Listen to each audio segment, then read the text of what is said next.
estaremos presentándole a la iglesia un programa misionero basado en dones. Así que oremos por esto, hermanos, para que todo pueda ser dirigido por nuestro Dios. Estaremos orando por nuestra hermana María. La hermana María va a salir a México pronto, así que anoche estuve orando por usted y mañana vamos a hacer una oración especial para que el Señor la bendiga. Creo que la semana que viene que sale, ¿verdad? El lunes. Así que estaremos orando por usted mañana antes de predicar, para que el Señor la cuide, la acompañe. Yo sé que todo va a salir bien por ayuda del Señor. Así que Dios me le bendiga a mi hermana María. Muy bien. Hoy voy a hablar por lo menos media hora concerniente a una primera parte de este estudio sobre los dones. Y voy a hablar un poco acerca de la iglesia. En el libro de Marcos, capítulo 3, versos 13 al 14, se habla del momento cuando Cristo vino a la tierra.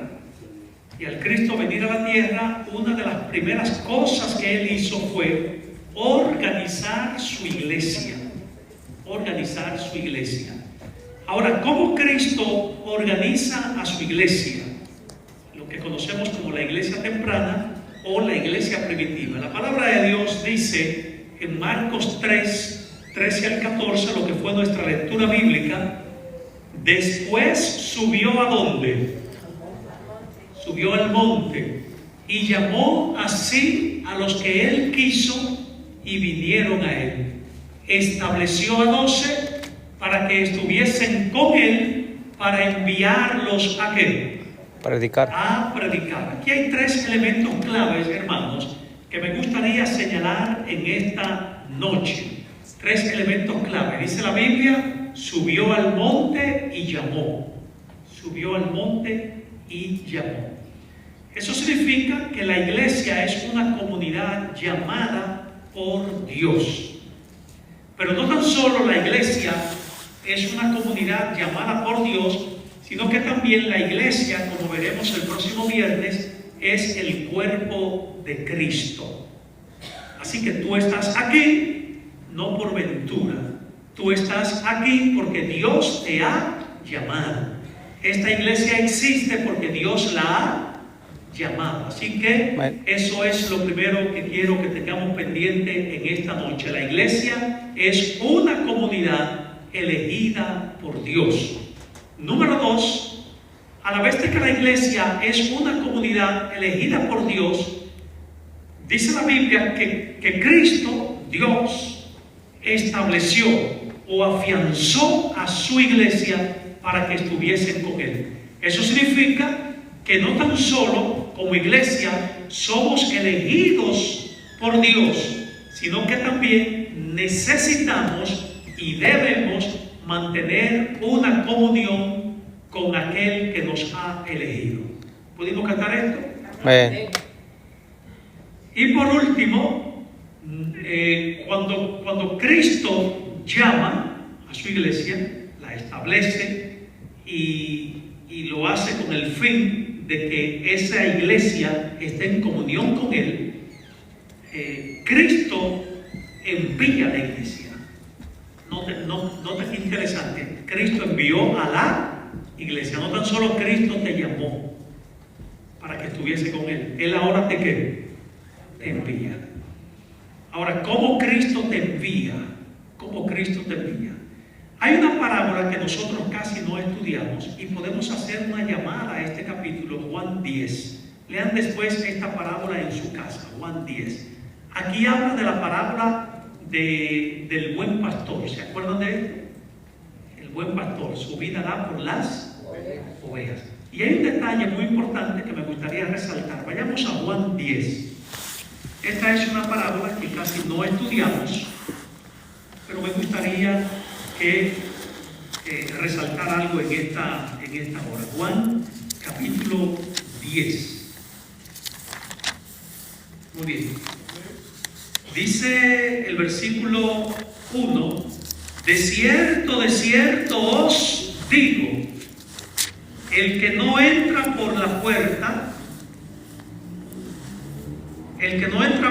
por la puerta en el redil de las ovejas, sino que sube por otra. Este es un ¿qué? Un ladrón, es un salteador. Aquí está hablando de la importancia de la elección. Nosotros no hemos asaltado a la iglesia, nosotros estamos aquí porque Dios nos ha llamado. Ahora, dice el versículo 9, hablando Cristo, yo soy, versículo 9, yo soy la puerta. El que por mí, ¿cómo sigue diciendo el texto? Será salvo, entrará y hallará ¿qué? Miren la secuencia, hermanos. Miren la secuencia. Dios te llama. No lo has escuchado. Encuentra paz. Ya es tiempo. ¿Oímos que está esto? Dios te llama. Entra al redil. Tú encuentras ¿qué? Pasto. ¿Y luego qué?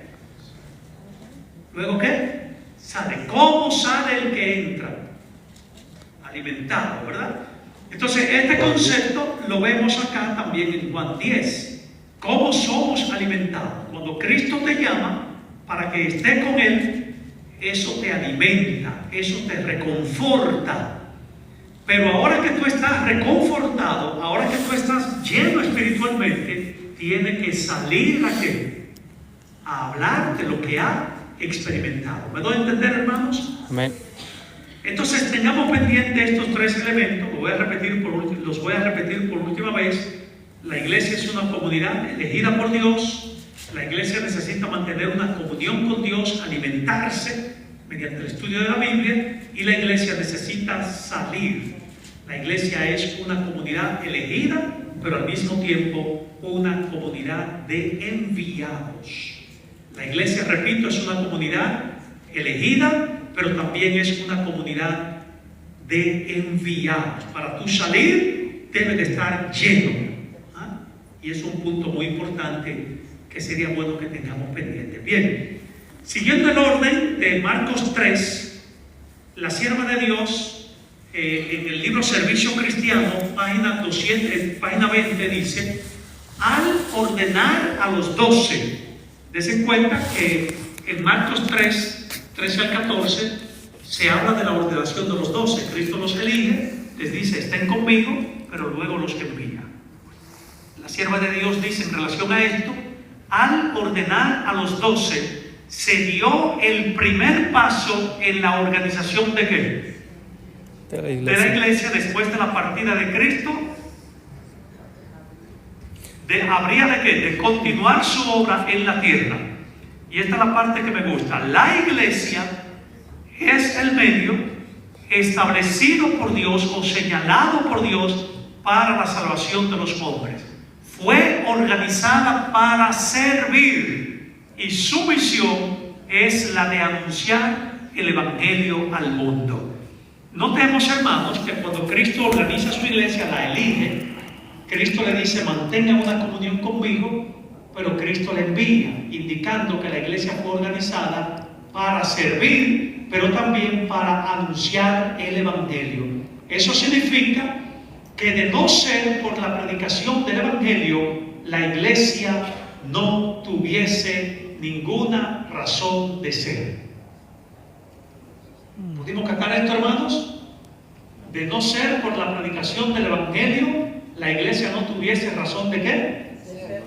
Es decir, de no ser por la salvación de las almas, la iglesia nunca hubiese existido. Estamos aquí con la única finalidad, no tan solo de sostener una comunión con Dios, sino con la finalidad de salir y hablarle a otros acerca de Jesucristo.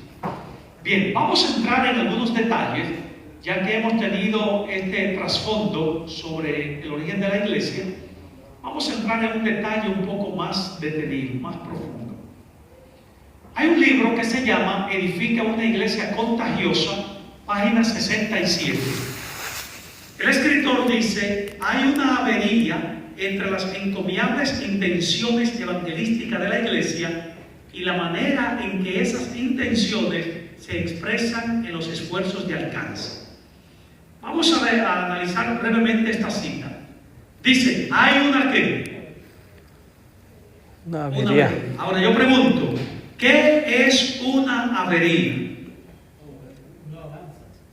No avanza, un agujero, un desvío. Trayéndolo a nuestro lenguaje más moderno, pudiésemos decir, hay un problema de conexión. Porque recuerden, si yo por ejemplo abro un surco o una zanja, un surco, y pongo una tubería para que conecto la tubería desde la fuente del agua, donde se produce el agua, la conecto hasta llegar a un lugar donde, ¿cómo se llama? La llave, ¿verdad? ¿Por donde sale el agua? Llave. Grifo o agua, ok.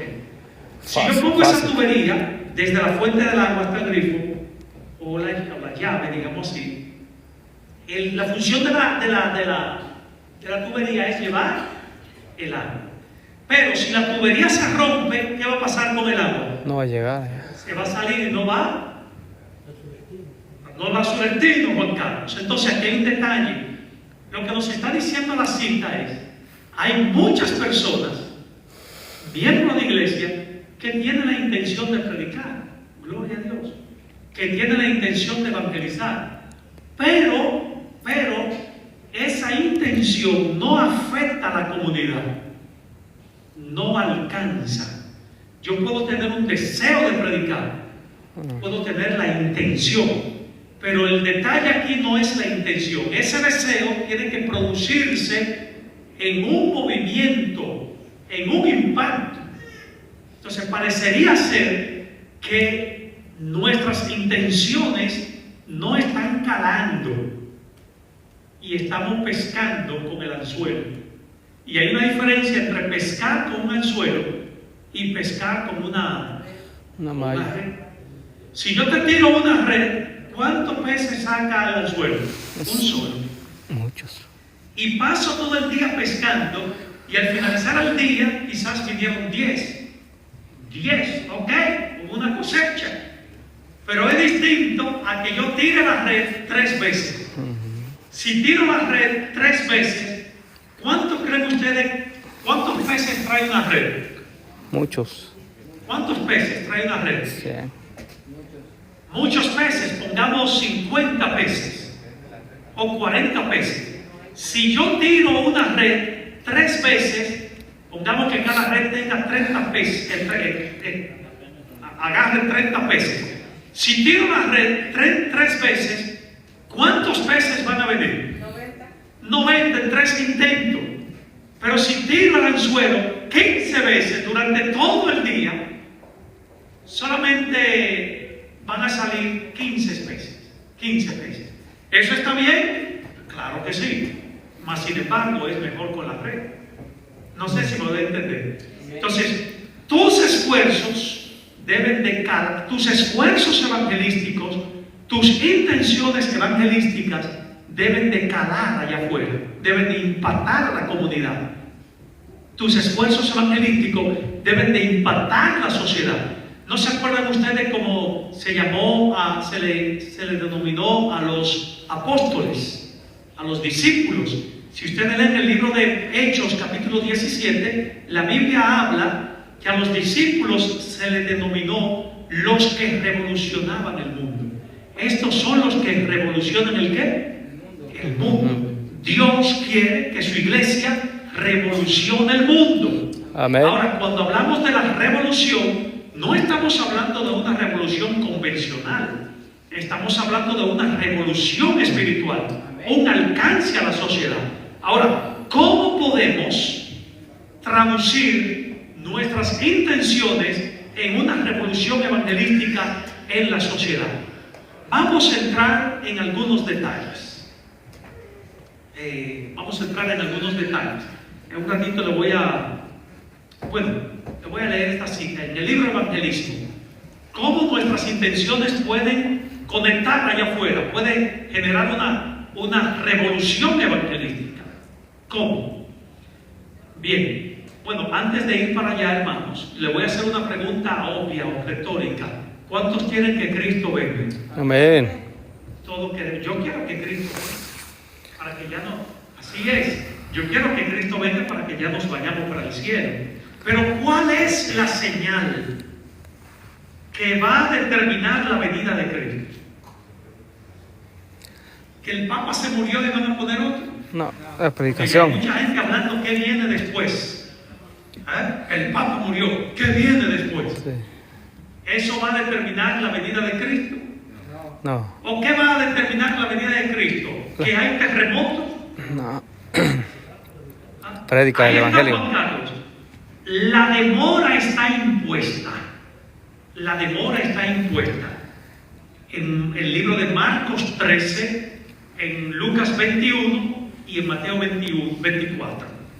¿Por qué la demora está impuesta? Porque Cristo no vendrá hasta que se predique el Evangelio. Pero miren qué interesante. El apóstol Pablo habla el apóstol Pedro, hablando en 2 de Pedro 3, versículo 12, habla de que debemos de apresurar la venida de ¿quién? De Jesucristo. De Cristo. Ahora, si lo que determina la venida de Cristo, la señal que determina la venida de Cristo es la predicación del Evangelio, y Pedro dice que debemos de apresurar la venida de Cristo, eso significa que yo debo, por todos los medios, predicar la palabra con estrategia, con impacto. De a uno está bien, pero vamos a tirar la red. ¿Vamos a tirar la qué? La red. La red, en el nombre del Señor. Bien, notemos lo que nos dice la sierva de Dios en relación a Evangelismo, página 74. ¿Por qué nuestros esfuerzos no están calando, no están impactando, no están generando una revolución en la evangelística en la comunidad? Oigan lo que dice la sierva de Dios. La obra en la que estáis ocupados no puede efectuarse salvo por fuerzas que sean el resultado de planes que Bien entendidos. De planes bien entendidos. ¿Qué significa esto? El movimiento de la iglesia para la evangelización debe ser el resultado de un plan bien organizado y bien entendido. Ahora, para que tú entiendas algo, a ti se te tiene que explicar eso. Se te tiene que explicar eso. Dos detalles. Si tú quieres que la iglesia o la escuela o cualquier lugar entienda algo, hay que explicárselo bien.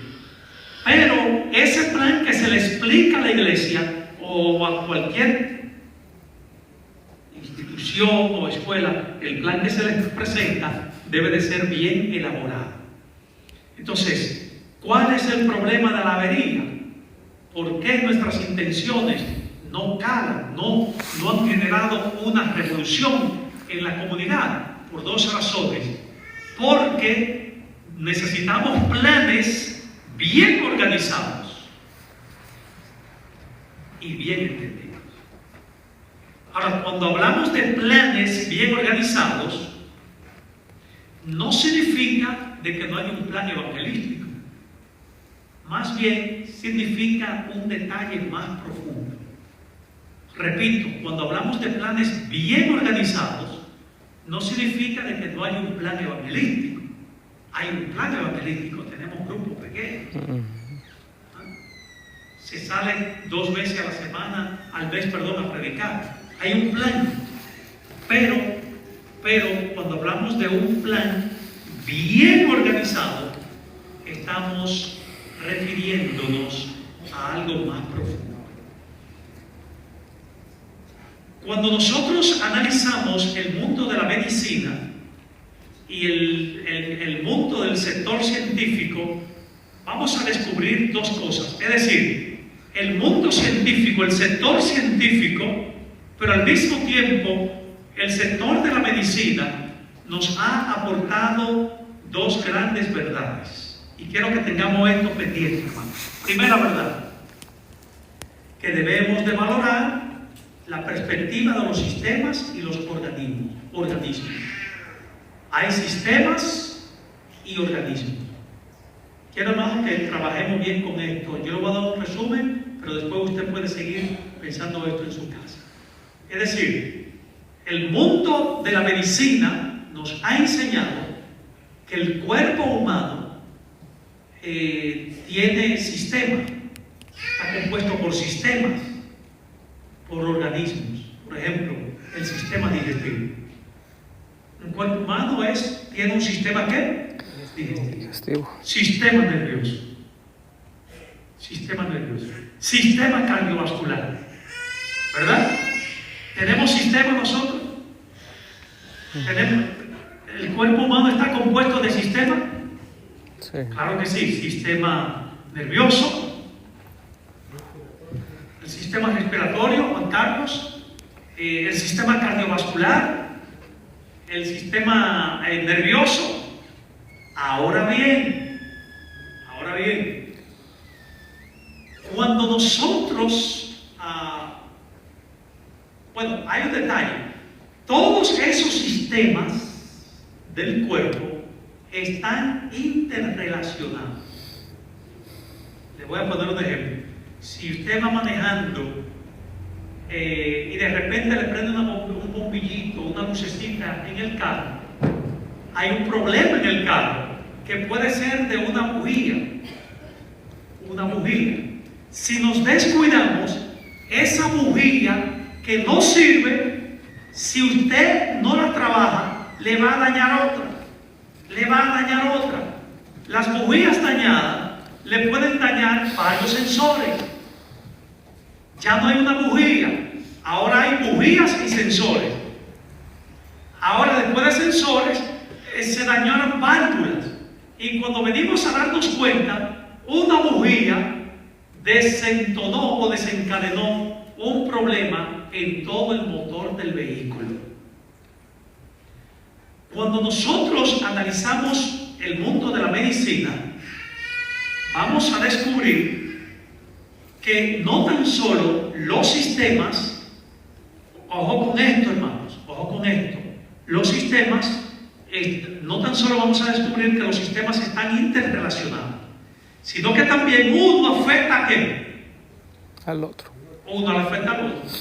Si, por ejemplo, a una persona se le dañan los riñones y no se cuidó los riñones, esto le afecta a los hígados, o esto le afectó el estómago, o esto le afectó el colon, o esto le afectó el corazón. Y cuando nos damos cuenta, un órgano dañó, un órgano malo dañó. Ahora, cuando vamos al médico, ¿qué es lo que pasa? Yo recientemente me hice el físico, me lo hago todos los años. ¿Qué pasa cuando vamos al médico? O cuando vamos al dentista. ¿Qué pasa cuando vamos? Yo fui al dentista esta semana, que tuve un accidente a un dientito. No sé cuándo me vieron con una mascarilla el sábado. Tuve un diente, mastiqué algo y me afectó un diente.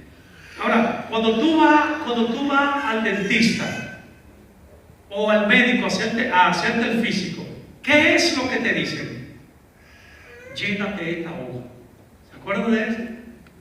Llénate la hoja. Tu nombre, tu apellido, tu teléfono, o sea, tu dirección. Si tu papá tuvo cáncer, ¿se acuerdan de eso? Tuvo cáncer tu papá, hay alguien en tu casa que tiene el VIH, o hay alguien que no respira bien. ¿Qué es lo que hace el médico? El médico te pone a llenar un cuestionario que lo lleva a él no tan solo a analizar el árbol, sino el bosque. Es decir, ese cuestionario, bueno, Suzuki es enfermera, ella trabaja en asuntos de medicina. Ese cuestionario lleva al médico a tener una idea del contexto de esa persona. El médico sabe dos cosas: que un sistema afecta a otro sistema, pero el médico también sabe que el contexto exterior afecta el cuerpo. ¿Alguien en tu casa sufre de mala respiración? Eso es externo a ti. ¿Alguien tuvo cáncer en tu casa? o alguien tuvo problema de infarto cardíaco. No sé a cuánto le han preguntado eso. El médico te hace eso por dos razones, repito. No tan solo porque sabe que los órganos o los sistemas están interrelacionados, sino porque también el médico sabe que el mundo exterior afecta también el organismo. Propensiones, inclinaciones. ¿Pudimos entender esto un poquito, hermanos? Esto es lo que llamamos macroorganismo o un sistema abierto. Un sistema abierto. Teniendo esto pendiente, quiero decirles algo, hermanos.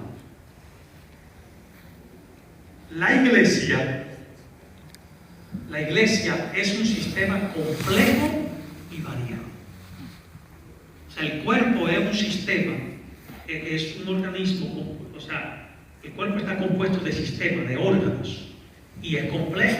Nosotros tenemos vasos capilares, muchas cosas, venas, neuronas, tenemos muchas células, glóbulos blancos, rojos. El cuerpo es un sistema complejo. La iglesia es un sistema complejo y variado. ¿Cómo podemos entender esto? Notemos lo que nos dice el apóstol Pablo hablando de la iglesia. Cuando nosotros, bueno, de paso, en la Biblia no hay una definición precisa de qué es la iglesia. Usted no va a encontrar en la Biblia una definición unívoca sobre qué es la iglesia. Ahora, cuando usted lee la Biblia, va a descubrir aproximadamente 100 imágenes o 100 figuras que definen qué es la iglesia. Y una de esas figuras es el cuerpo. Nota lo que nos dice Romanos capítulo 12, verso 5. Siendo muchos, somos un ¿qué? Somos un cuerpo. La iglesia es Un cuerpo. Un cuerpo, pero no el cuerpo de Margarita, ¿verdad? No el cuerpo de Abraham.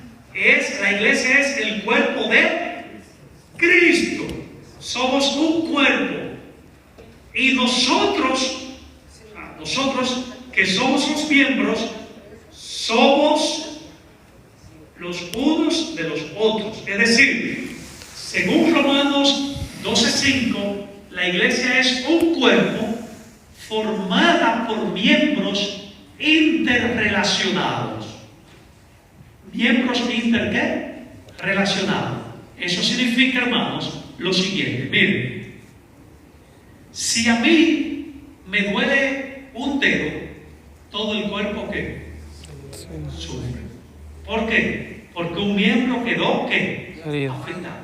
Si a mí me duele una muela, creo que son todas las muelas, la cabeza y el cuerpo. Todo el cuerpo está afectado. Un miembro. Si te duele el pie, ya todo el cuerpo se va a quedar afectado. Ahora, si nosotros somos un cuerpo, y como miembros estamos interrelacionados, eso significa que lo que le pase a Juan me va a pasar a mí. No sé si me doy a entender. Lo que le pasa a Orlando, a Anabela o a cualquiera de nosotros debe de afectar al cuerpo de Cristo, que es la iglesia. ¿Me doy a entender, hermanos? Bien. Notamos que nos dice Efesios capítulo 4, versículos 15 al 16. Siendo a la verdad, sino que siguiendo la verdad en amor, crezcamos en todo, en aquel que es la cabeza, esto es Cristo, de quien todo el cuerpo bien concentrado y unido entre sí por todas las coyunturas, el cuerpo, que habla del cuerpo, bien concertado y unido entre sí por todas las coyunturas que se ayudan mutuamente según la actividad propia de cada miembro, recibe su crecimiento para ir edificándose en amor. 4 elementos quiero resaltar aquí, hermanos. 4 en relación a estos textos. Número 1, somos un cuerpo. Somos un cuerpo. Número 2, estamos unidos por todas las coyunturas. Todas las coyunturas que se ayudan mutuamente. O sea, todos estamos unidos y debe haber ayuda mutua. Número tres, la actividad propia de cada miembro debe de ayudar al cuerpo. Lo que yo haga debe de ayudar al cuerpo. Y número 4, este cuerpo debe de ir creciendo. Amén. El cuerpo debe de ir creciendo. Ahora, el punto clave en estos dos textos que acabamos de leer en la Biblia es el elemento de la unidad. Si nosotros somos un cuerpo, un sistema complejo y variado, si nosotros somos miembros del cuerpo de Cristo, que es la iglesia, entonces debemos de ayudarnos mutuamente y hacer todo para que edifique a la iglesia y para que sirva para el crecimiento de la iglesia. Es decir, la iglesia es una unidad orgánica. El cuerpo, una unidad orgánica. De manera que el elemento clave de la iglesia es la unidad, un elemento clave. Nota lo que nos dice la sierva de Dios en el libro Hechos de los Apóstoles, página 75. Mientras la iglesia continuara trabajando unida, los mensajeros celestiales irían delante de ella abriendo el camino. Mientras esté ¿cómo? Unida. ¿Unida en qué? ¿En un mismo pensamiento? ¿Unida en qué? En una misma dirección. Mientras la iglesia esté unida.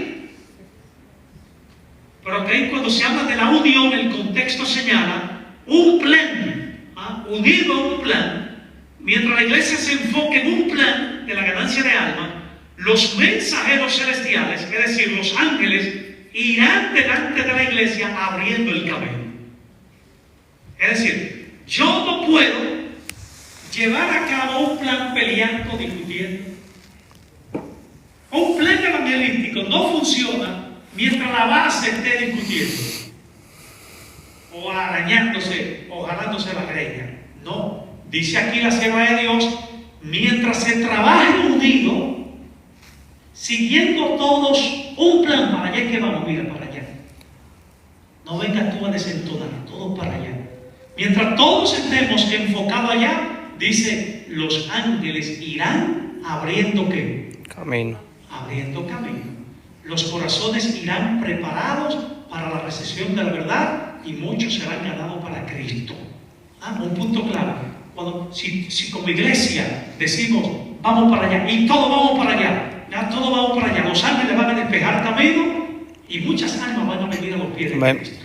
Mientras permanecieran unidos, la iglesia avanzará como la luna, esclarecida como el sol, imponente como un ejército en orden. Nada podrá detener su progreso. Nada. Si estamos todos agarrados, nada podrá detener su progreso.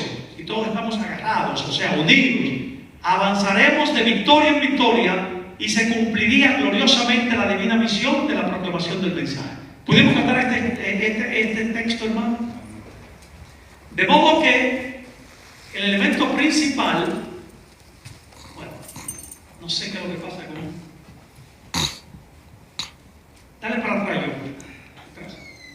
O sea, dale otro para atrás. Ahí está. Nosotros, como el elemento principal de la iglesia, como un sistema complejo y variado, es, según Romanos 12:5, Efesios 4:15, la unidad. La unidad. Bien, estamos viendo, hermano, ya en 5 minutos termino, estamos viendo cómo debemos de impactar a la comunidad. En primer lugar, decíamos, o sea, para que esa avería se arregle, debe de haber un plan bien organizado. Un plan organizado significa que todos estemos concentrados en un solo programa y donde cada cual esté empujando ese programa basado en su don. Quiero mencionar, ya para ir terminando, algunos conceptos clave de un sistema abierto. ¿Se acuerdan lo que es un sistema abierto? El médico te toma un chequeo o un examen general y él no se concentra en analizar un solo sistema, sino que te chequea todo. Yo corro y subo montaña. Hace como 2 o 3 años salí y corrí, casi 6 millas. Caminaba, corría y subí a la montaña. Y bajé y fui ese día me tocaba el físico. Y cuando voy al físico, terminé de correr, me fui al físico.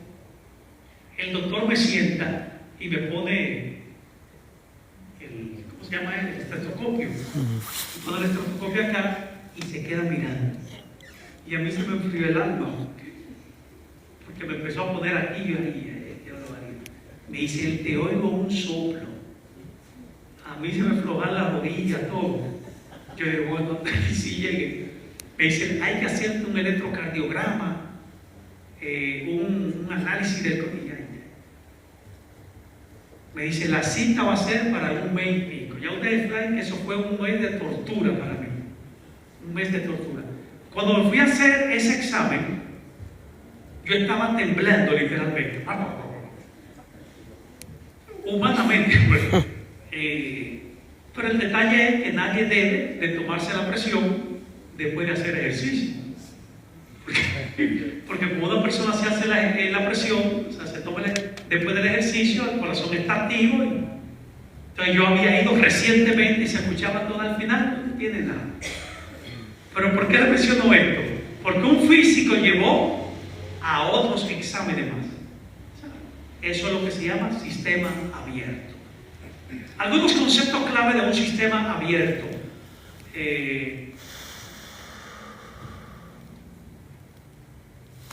Algunos sistemas clave de un sistema abierto para la iglesia. Es decir, todos estamos relacionados y todos debemos de empujar un solo barco. ¿Cuáles son algunos elementos clave del sistema abierto? Número 1, la iglesia debe de tener una visión. Debe de tener una ¿qué? Una visión. Un proyecto. Vamos a alcanzar a los ángeles. Vamos a alcanzar a esta comunidad. La iglesia debe de estudiar el contexto, porque las almas se ganan no aquí adentro, sino ¿a dónde?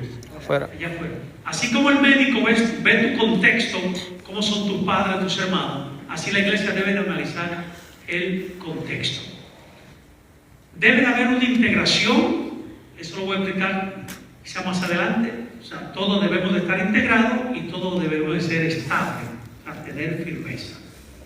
Así que si queremos tener una iglesia unificada en lo que concierne a evangelismo, si queremos tener una iglesia compacta en lo que concierne a evangelismo, necesitamos, como decía hace un ratito, tener un programa bien elaborado. Y bien elaborado significa que todos estén empujando ese plan basado en el don que tienen.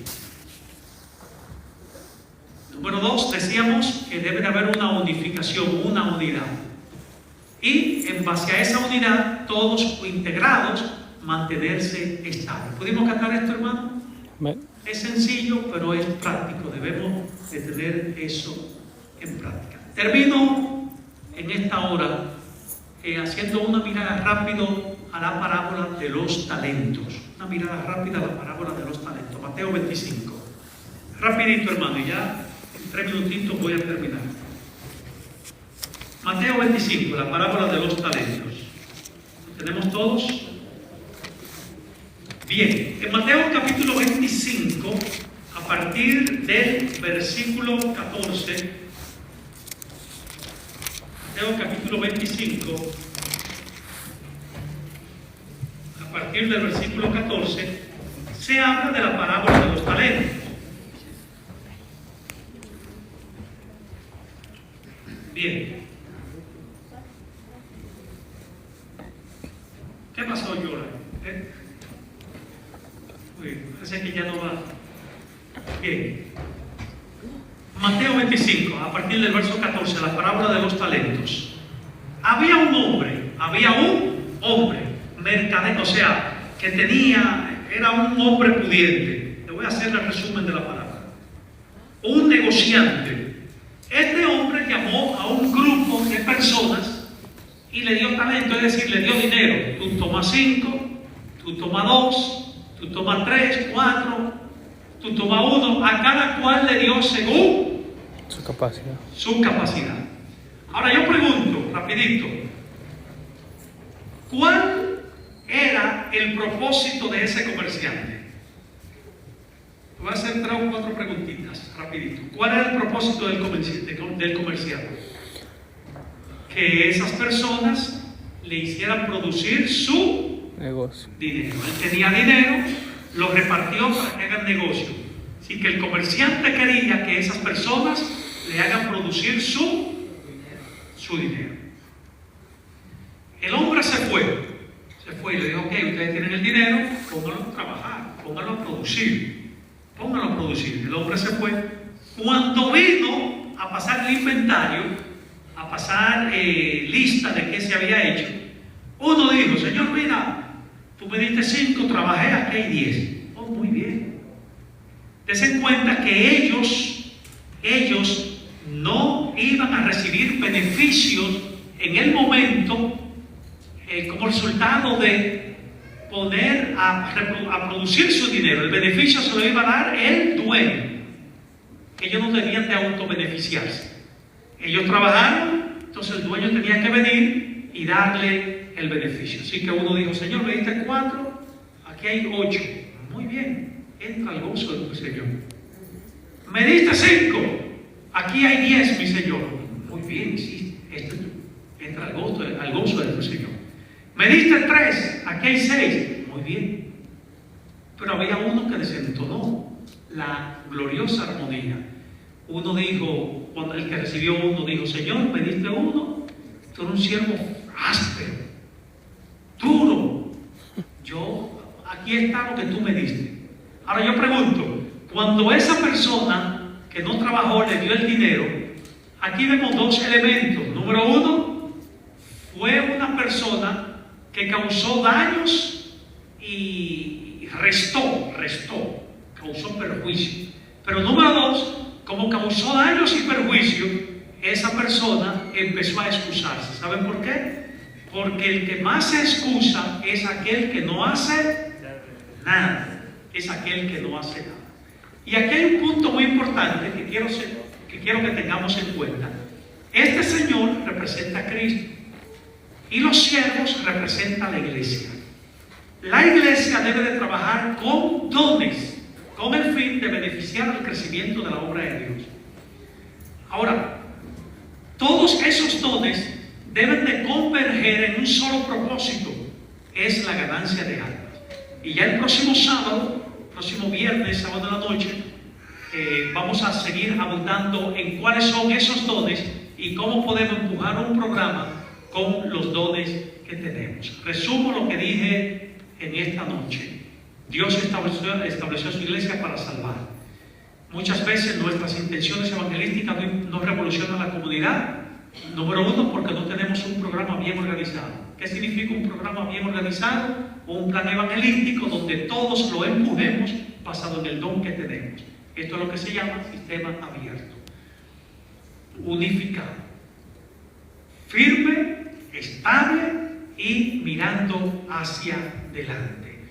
Bien, hermanos, el próximo viernes vamos a continuar con nuestro estudio en relación a los dones de la iglesia. Que Dios me les bendiga, les acompañe y recuerden, somos una comunidad de elegidos y de enviados. Amén.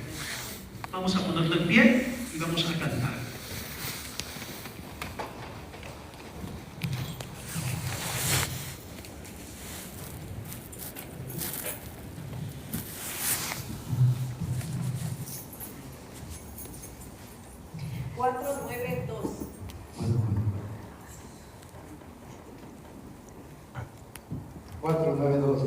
Trabajad, trabajad.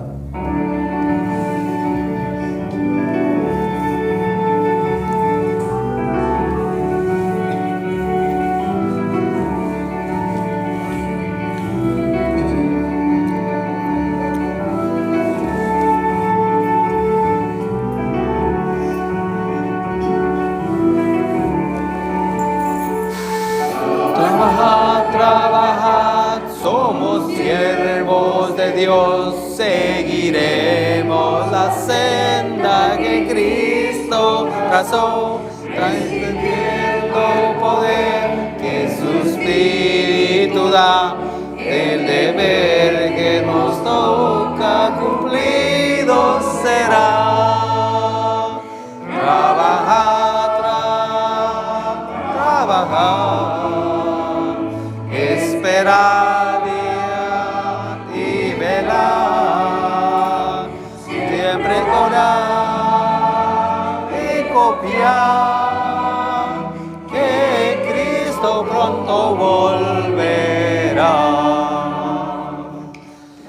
Trabajar, trabajar, hay que dar de comer al que pan de la vida quisiere tener, a enfermos que irán a los pies del Señor, al saber que por gracia la sana su amor. Trabajar, trabajar, esperar y velar, siempre orar y confiar, que Cristo pronto volverá.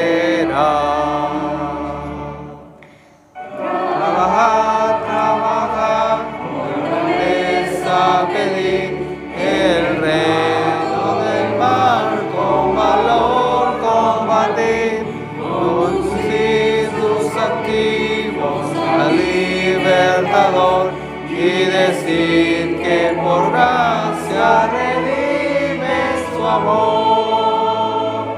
Trabajar, trabajar, esperar y velar, siempre orar y confiar, que Cristo pronto volverá. Amén. Orar para que el Señor nos pueda seguir bendiciendo. Querido Padre que estás en los cielos, gracias te damos porque tú nos has elegido. Nos ha elegido en primer lugar para que estemos contigo, para que podamos desarrollar una comunión profunda contigo. Pero también nos ha elegido para enviarnos y hablar de ti a la comunidad, a nuestros familiares, a nuestros amigos. Te rogamos, oh Dios, que como iglesia estemos unificados en relación a un plan evangelístico donde todos podamos participar basados en nuestros dones, para que de esta forma este programa pueda avanzar para honra y gloria tuya, ganando muchas almas para el reino de los cielos. Llénanos de tu paz, de tu bendición. Danos un resto de sábado, de noche, en paz y en comunión contigo, en el nombre de Jesús. Amén y amén. Amén. Que Dios pueda bendecirles, hermanos. Mañana les esperamos a las 8 de la mañana en la hora poderosa de la oración, 9:15 escuela sabática, a las 11 el culto divino. Que Dios me le bendiga y mañana les esperamos.